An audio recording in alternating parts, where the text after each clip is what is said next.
নমস্কার প্রিয় শ্রোতা বন্ধুরা, রাধাকৃষ্ণ বেদ পিয়ারি চ্যানেলে আমি পিয়ারি আছি। আজ আপনারা শুনছি মহাভারত। সনাতন ধর্মের অন্যতম প্রধান ধর্মগ্রন্থগুলির মধ্যে মহাভারত, যা অন্যতম প্রধান একটি মহাকাব্য। এই মহাভারত রচনা করেছিলেন স্বয়ং ব্যাসদেব, যাকে আমরা কৃষ্ণদ্বৈপায়ন নামেও জেনে থাকি। ব্যাসদেব রচনা করেছিলেন মহাভারত। ব্যাসদেবের মাতা ছিলেন দেবী সত্যবতী ও পিতা ছিলেন পরাশর মুনি।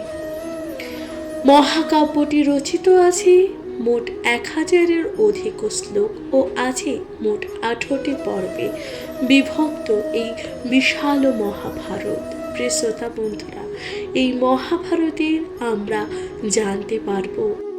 মহাভারতের মাধ্যমে আমরা জানতে পারব পঞ্চপাণ্ডব ও কৌরব বংশের কথা। আমরা সমস্ত কিছু জানতে পারবো মহাভারতের মাধ্যমে। প্রিয় শ্রোতা বন্ধুরা, আপনারা আজ শুনতে চলেছেন হিড়িম্বার রাক্ষসবধ। প্রিয় শ্রোতা বন্ধুরা, আপনাদের সাথে মহাভারত পাঠ করবার পূর্বে আপনাদেরকে একটি ছোট্ট অনুরোধ করি, যদি ভালো লাগে অবশ্যই লাইক করবেন, সাবস্ক্রাইব করে দিয়ে পাশে থাকবেন। আপনাদের পাশে থাকা জায়গায় কামনা করি। অবশ্যই শুনতে থাকবেন মহাভারত পাঠ। মহাভারতে আপনারা শুনছেন হিড়িম্বার রাক্ষসবধ পর্ব। শুনতে থাকবেন মহাভারত।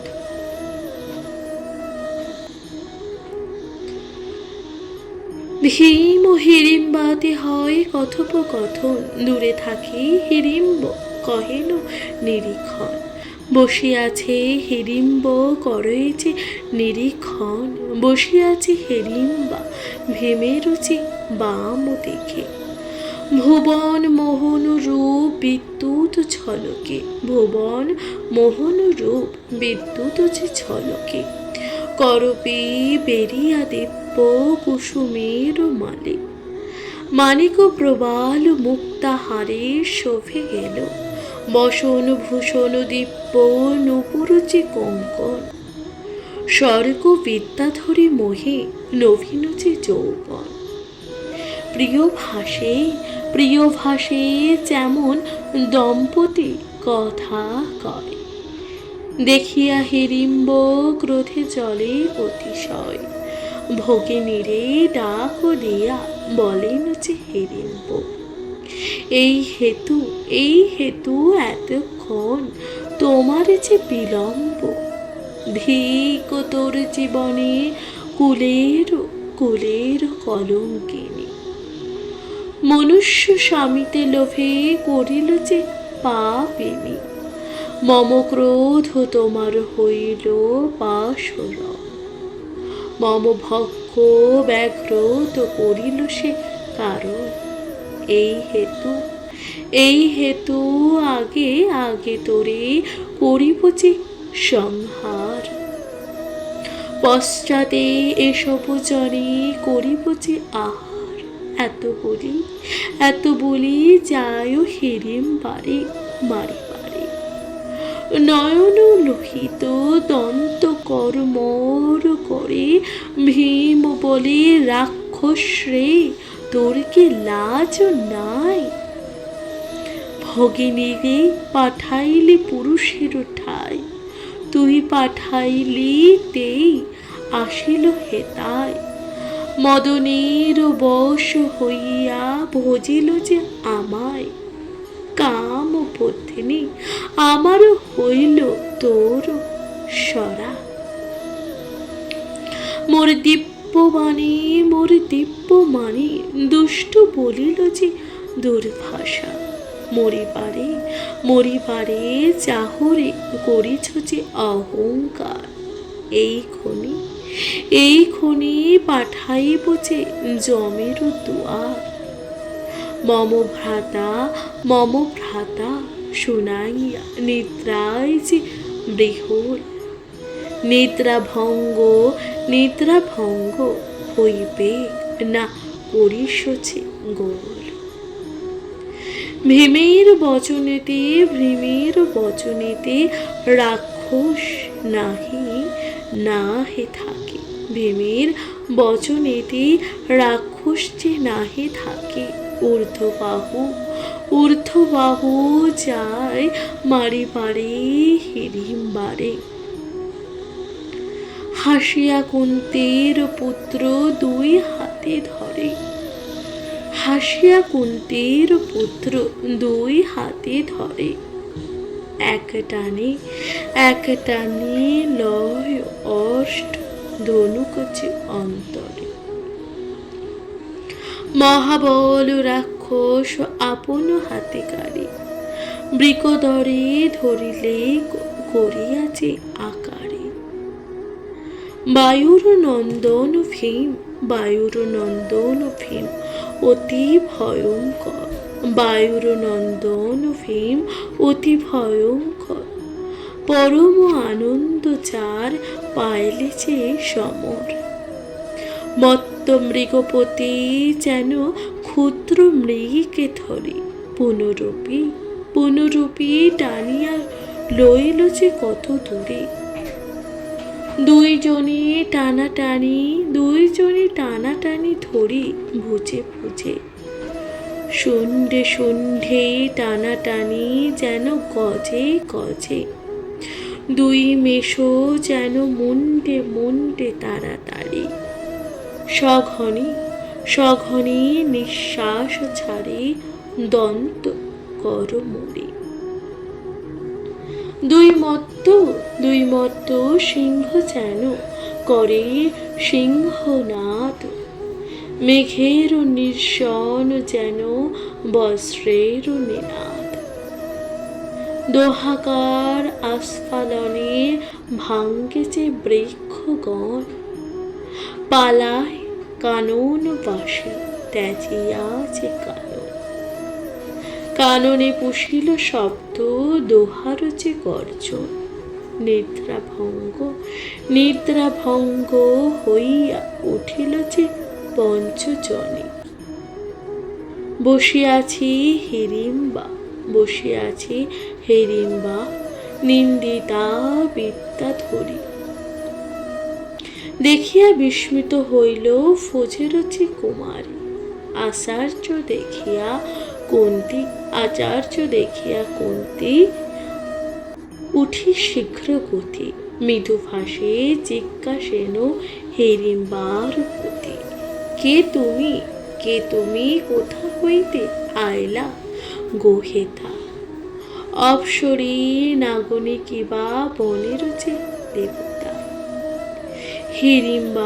হিড়িম্বা প্রণাম করি কুন্তী প্রতি বলে। হিড়িম্বা প্রণাম করি কুন্তীর প্রতি বলে।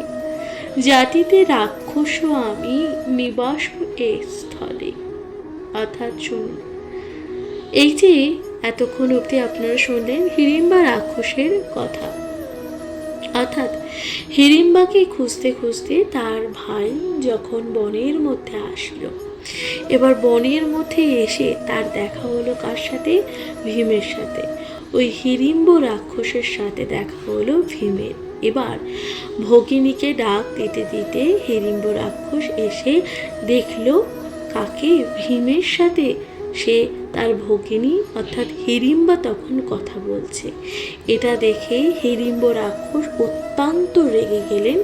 রেগে গিয়ে তখন কিন্তু সেই যে ভগিনীকে নানানভাবে কুকথা অকথা বলতে লাগলো।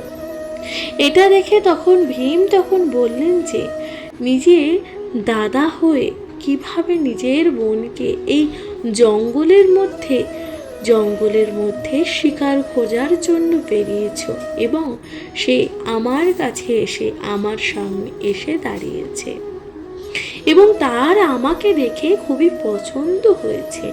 সে আমাকে বিয়ে করতে চাইছে। এখানে তো কোনো দোষ নেই। এই সমস্ত বচসা যখন হচ্ছিল, এরপর ভীম আর সেই যে হিড়িম্ব রাক্ষসের মধ্যে এক ভয়ঙ্কর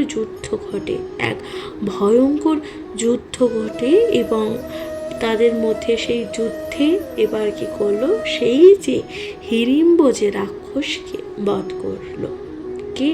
ভীম। এবার সেই যে ধস্তাধস্তি এবং সেই যে যুদ্ধের আওয়াজে তখন দেবী কুন্তী অর্থাৎ মাতা কুন্তীর তখন ঘুম ভেঙে গেল এবং বাকি যে পঞ্চ পাণ্ডবরা ছিল যারা ঘুমিয়েছিল তাদেরও ঘুম ভেঙে গেল। এবার মাতা তখন সেই হিড়িম্বা রাক্ষসীকে জিজ্ঞাসা করলো, তুমি কে, কোথা থেকে এসেছো? তখন হিড়িম্বা রাক্ষসী বলল, আমি জাতিতে একজন রাক্ষসী, আমি এই বনেতেই থাকি। এরপর আপনারা শুনুন কি বলা হচ্ছে। অপ্সরে নাগিনী কিবা বনের দেবতা, হিড়িম্বা প্রণাম করি কুন্তীর প্রতি বলে, জাতিতে রাক্ষসী আমি, জাতিতে রাক্ষসী আমি, নিবাস স্থলে এই বন নিবাসী, হিড়িম্ব যে নিশাচর, মহাযোদ্ধা বীর সে আমার সহোদর, পঞ্চপুত্র সহ তোমার ধরি লইবারে, ভাই মোরে পাঠাইয়া দিল হেথাকারে, পরম সুন্দর দেখি তোমার যে তনয়, কামে বশ হইয়া আমি ভোজনি যে তাহার, বিলম্ব দেখিয়া হেতা আসে মোর ভাই, তোমার পুত্রের সহে যুথে দেখো তার, হিড়িম্বার মুখে শুনি এতক উত্তর, চারি ভাই ভীম স্থলে চলিল যে সত্তর, ভীম ও হিড়িম্বের যুদ্ধ না যায় যে বর্ণনা, যুগল পর্বত প্রায় দেখি দুই জনা, যুদ্ধ ধুলি ধূসর দোহায় কলেবর, কুচ্ছটিতে আচ্ছাদিত যেন গিরিবর, দুই ভিতে দোহাকারে টানে দুই জন, নিঃশ্বাস ও পবন ছড়ে উড়ে বৃক্ষগণ, ডাকা দিয়া যুধিষ্ঠির বলেন বচন, রাক্ষসের ভয় নাই ভাই, ভাই করো যে এখন, তোমা সম রাক্ষসের হইয়াছে যে বিবাদ, নিদ্রায় ছিলাম এত না জানি প্রমাণ, সবে মিলি রাক্ষসের করিব যে সংহার, এত শুনি বলে ভীম পবন কুমার, কি কারণে সন্দেহ করহ মহাশয়, এই ক্ষণে বিনাশিব রাক্ষস দুর্জয়, পথিক লোকের প্রায় দেখো দণ্ডাইয়া, এত বলি দিল লাভ ভুজ প্রসারিয়া। অর্জুন তখন বলে, বহু করিল যে বিক্রম, রাক্ষসের যুদ্ধ বহু হইল যে পরিশ্রম, বিশ্রাম করহ তুমি থাকিয়া যে অন্তরে, আমি বিনাশিব ভাই দুষ্ট নিশাচরে। অর্জুন বচনে ভীম অধিক যে কপিল, চুলে ধরে হিড়িম্বের ভুজিতে যে ফেলিল, চর আর চাপল মুষ্টিক যে পদাঘাত, পঞ্চবত করি তারে করিল যে নিপাত, মধ্যদেশে ভাঙ্গিয়া করিল দুই খান, দেখাইল নিয়াস ভাদ্রে মৃত্যুমান,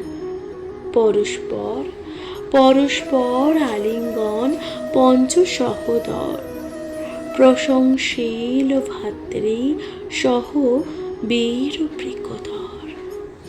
অর্থাৎ আপনারা শুনলেন তখন যখন মাতা কুন্তীর ঘুম ভেঙে গেল, তখন মাতা কুন্তী দেখলেন হিড়িম্বা রাক্ষসীকে, এবং হিড়িম্বাকে রাক্ষসী তখন বললেন যে আমি জাতিতে হলাম রাক্ষসী, এবার আমার ভাই আমাকে পাঠিয়েছিল এখানে খোঁজার জন্য। কি খোঁজার জন্য? এখানে শিকার খুঁজে নিয়ে আসার জন্য। এবার আমি আপনার ছেলেকে দেখে তখন কিন্তু কি করলো, আমার মনে এক প্রেমের ভাব জাগলো।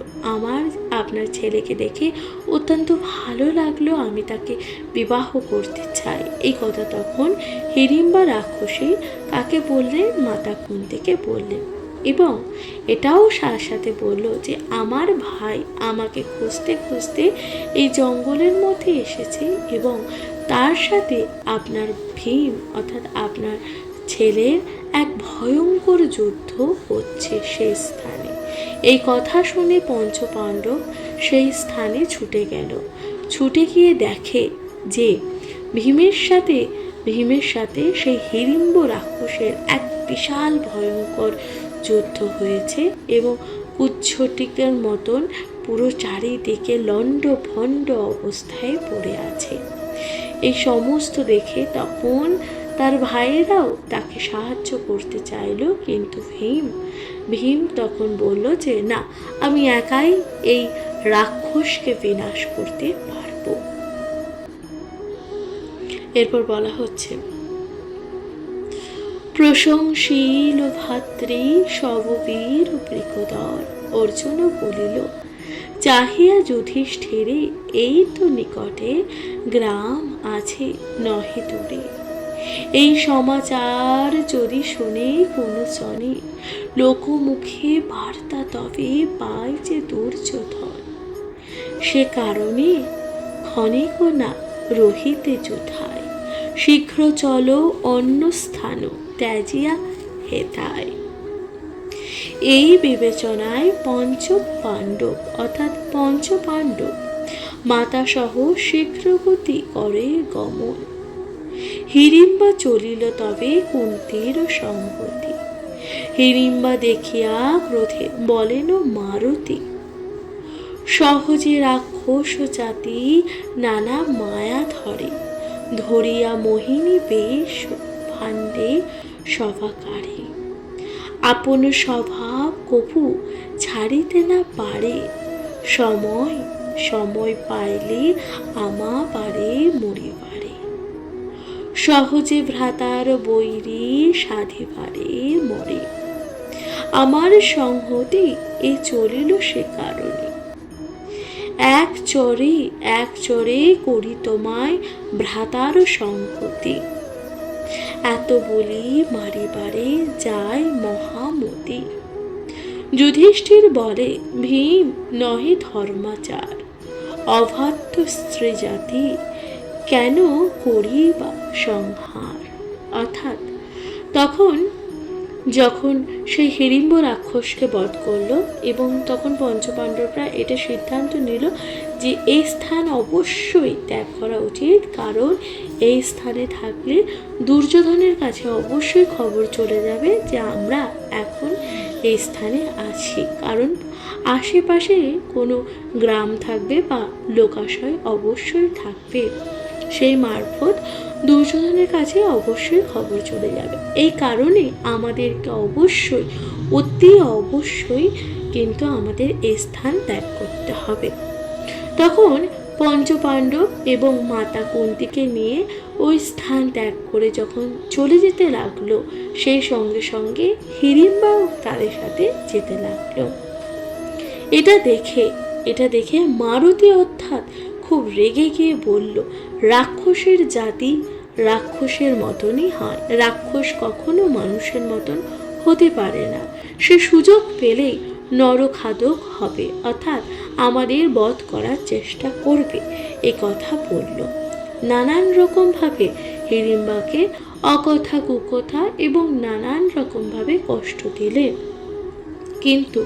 কিন্তু সেই সময় যুধিষ্ঠির তখন বলল, ভীম, এভাবে তোমার বলা উচিত নয়, কারণ স্ত্রী জাতি অবাধ্য, একে সংহার করা উচিত নয়। এ কথা তখন যুধিষ্ঠির বলল। মহাবল হিড়িম্বেরে করিয়াছে সংহার, তোমা বধিবারে শক্তি কি আছে যে ইহার।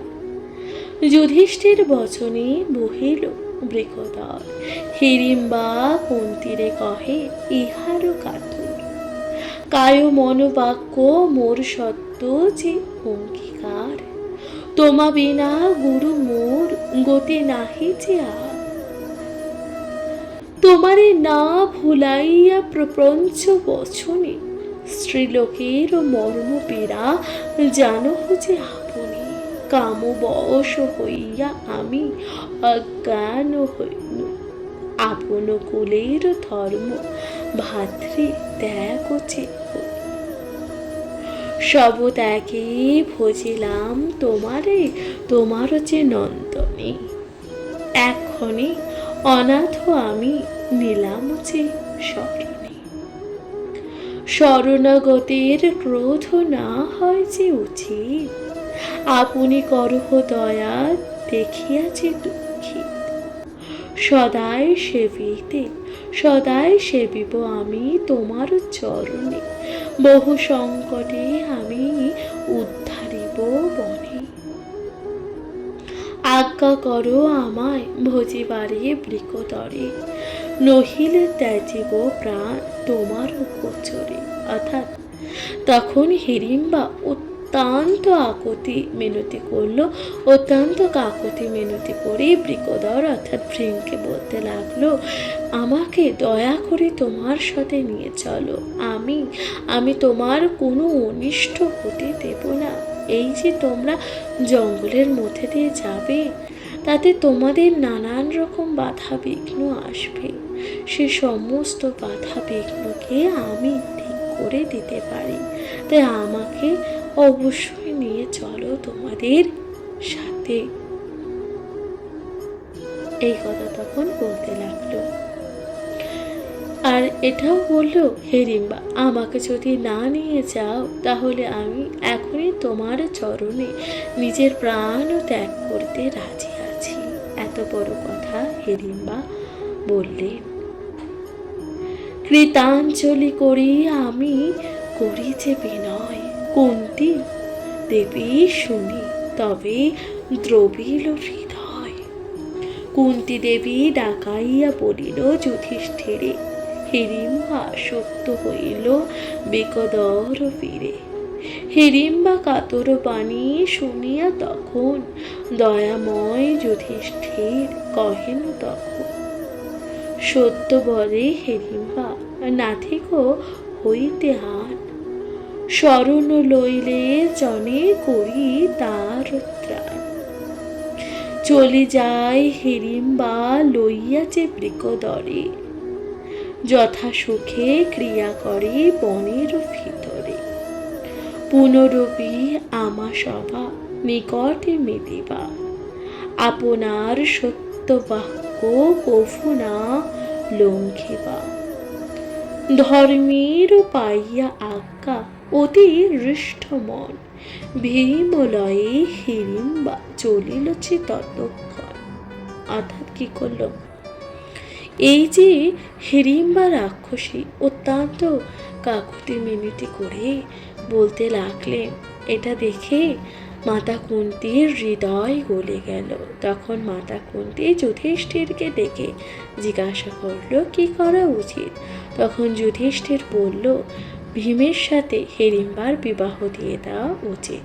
এবং তখন দেবী কুন্তীও তাতে রাজি হলো এবং সম্মত। পরবর্তীকালে হিড়িম্বার সাথে তখন ভীমের বিবাহ হলো এবং দুজনে একই সাথে বনে অবস্থান করলেন। এবং মাতা কুন্তী বললেন, কিছুদিন পর তুমি আমাদের সাথে অবশ্যই দেখা করো।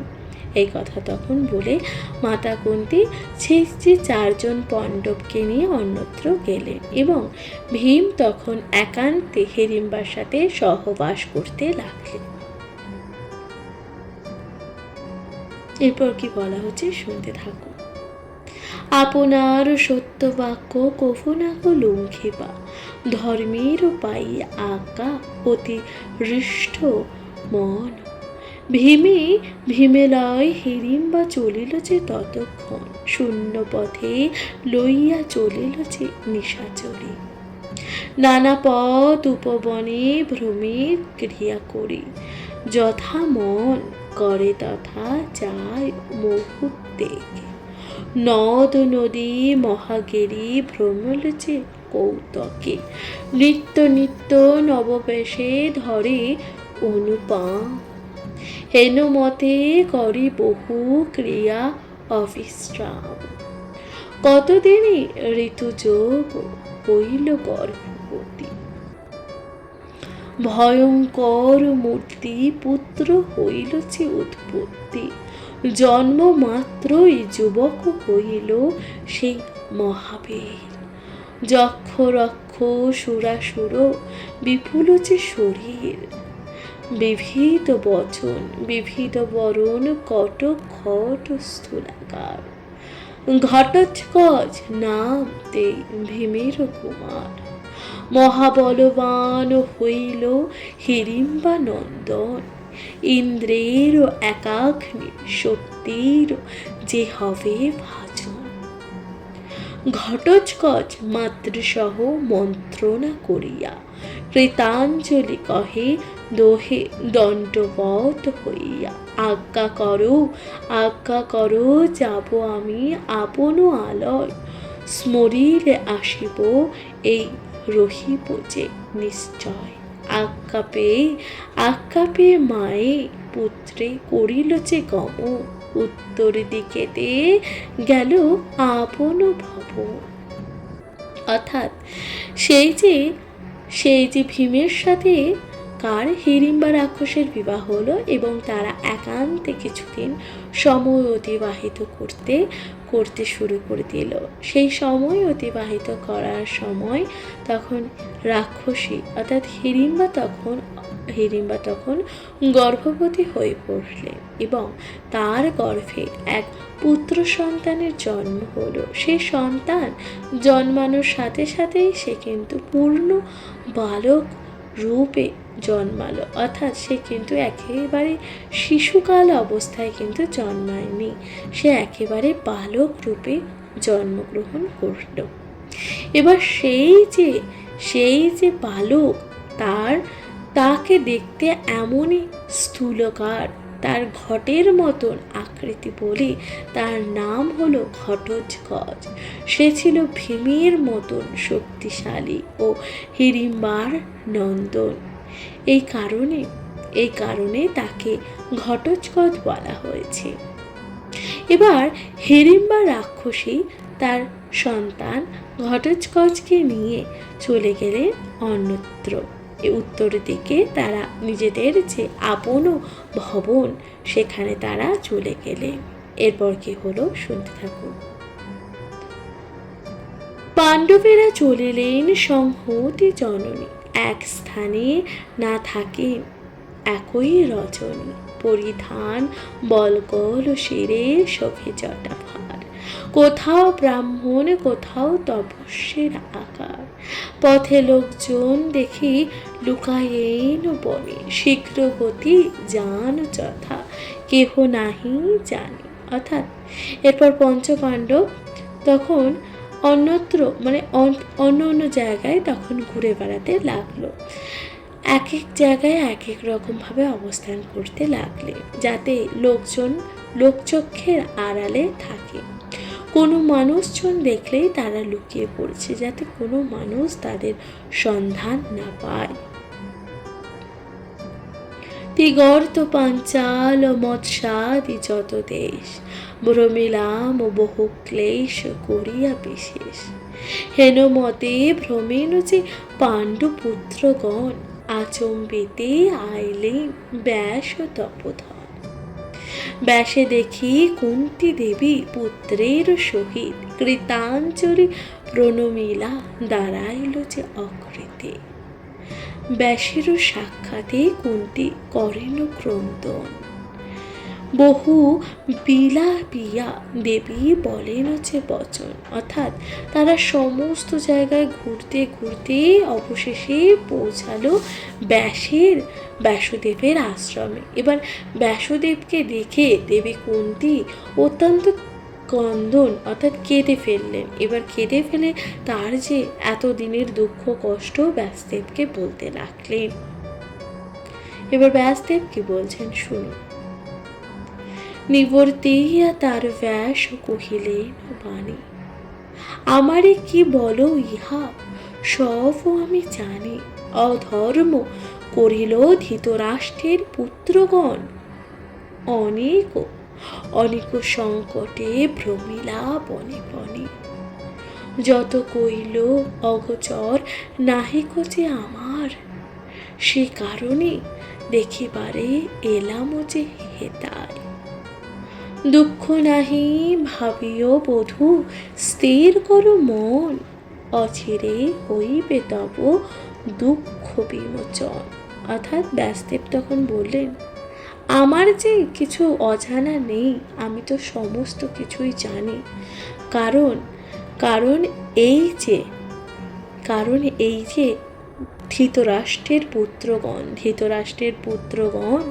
যে তোমাদের সাথে এই যে অধর্ম করেছে, সেই কারণে এর ফল তাদের একদিন তোমরা দেখতে পাবে। কারণ ধৃতরাষ্ট্রের সেই যে পুত্রগণ তোমাদের এত দুঃখ দিয়েছে, এত কষ্ট দিয়েছে, যার জন্য তোমরা বনে বনে এত কষ্ট ভোগ করেছো। এই কথা তখন বললেন।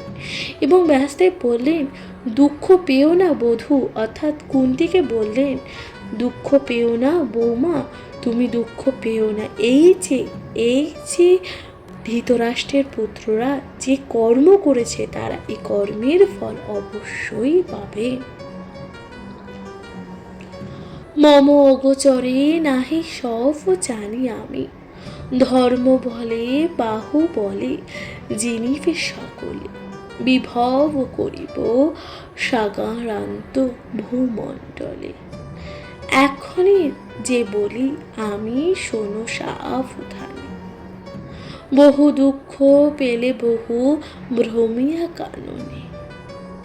নিকটে নিকটে নগর এই একা চক্রা নাম, কতদিন রহি তথা করহ যে বিশ্রাম।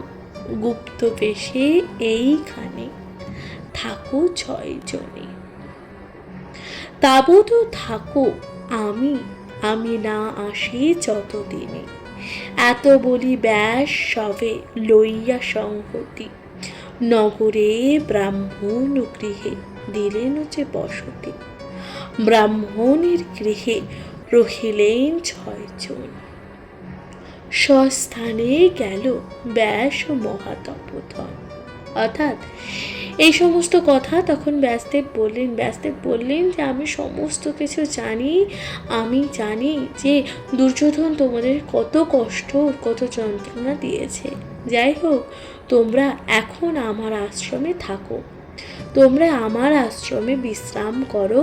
এই বলে ব্যাসদেব তাদের একটা গুপ্ত স্থান দিলেন, যেখানে তারা এই 6 জন একসাথে থাকতে পারবে ব্রাহ্মণের বেশ ধারণ করে। এই কথা বলে ব্রাহ্মণের বেশ ধারণ করি এই যে পঞ্চ পাণ্ডব এবং দেবী কুন্তিও একত্রে বসবাস করতে লাগলেন ব্যাসদেবের আশ্রমে।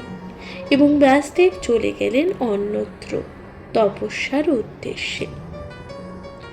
প্রিয় শ্রোতা বন্ধুরা, আপনারা শুনলেন এই যে হিড়িম্ব রাক্ষস বধ পর্ব। আপনাদের কেমন লাগলো মহাভারত অবশ্যই তা লিখে জানাতে ভুলবেন না, কমেন্টে লিখতে ভুলবেন না। হর হর মহাদেব। এরপর শুনতে থাকবেন পাণ্ডবগণের একা চক্র, নকুরে বাস ও বকু বধ বৃত্তান্ত। শুনতে থাকুন মহাভারত। অবশ্যই আপনাদের মূল্যবান মতামত দিয়ে জানাতে ভুলবেন না। নমস্কার।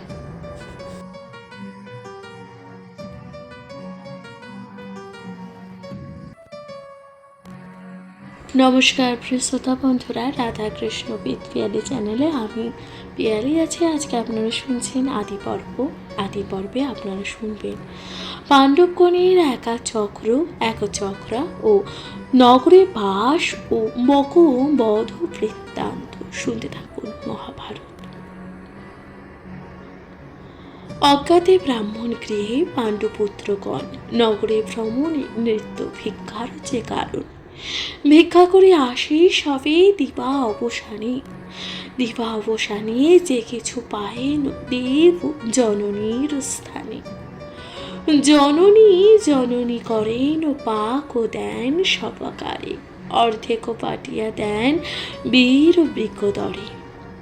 মাতা সহ অর্ধখান চারি সহধর, তথাপি তৃপ্ত নহে বীর বৃকদর। হেনমতে বিপ্রগৃহে বঞ্চে অতি ক্লেশে, ভিক্ষা করি অনুদিন ব্রাহ্মণের বেশে।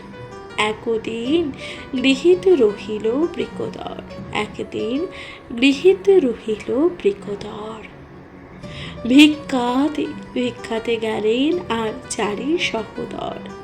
আচম্বিতে বিপ্রগণে মহাশব্দ শুনি, বিলাপ করিয়া কান্দে ব্রাহ্মণী।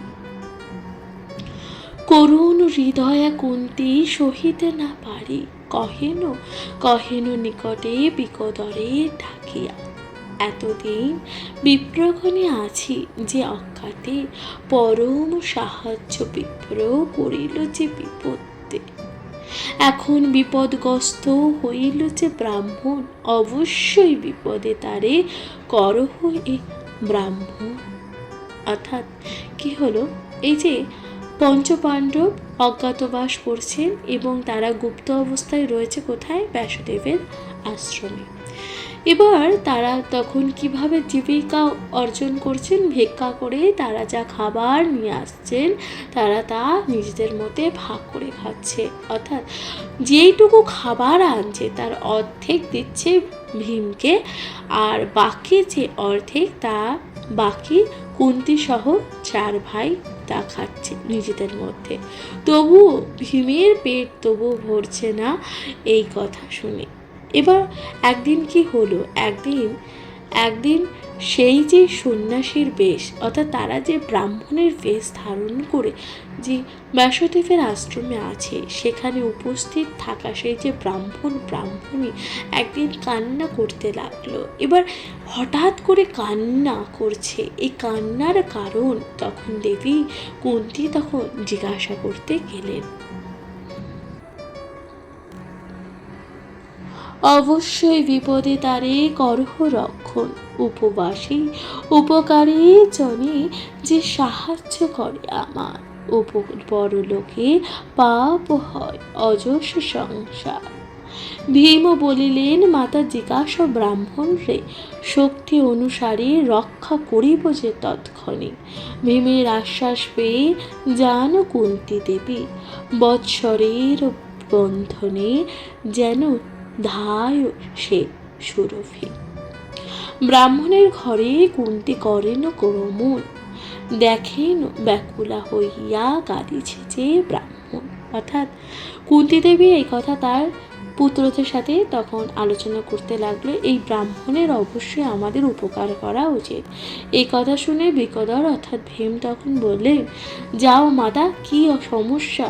অর্থাৎ সেই ব্রাহ্মণী তুমি গিয়ে খোঁজ নিয়ে আসো, যদি তাদের কোনো সাহায্যের প্রয়োজন হয় অবশ্যই আমি তার সাহায্য করব। এই কথা বলো। তখন দেবী কুন্তী সেই ব্রাহ্মণের বাসস্থানে গিয়ে উপস্থিত হলেন এবং তার যে কান্নার কারণ তা জানতে চাইলেন।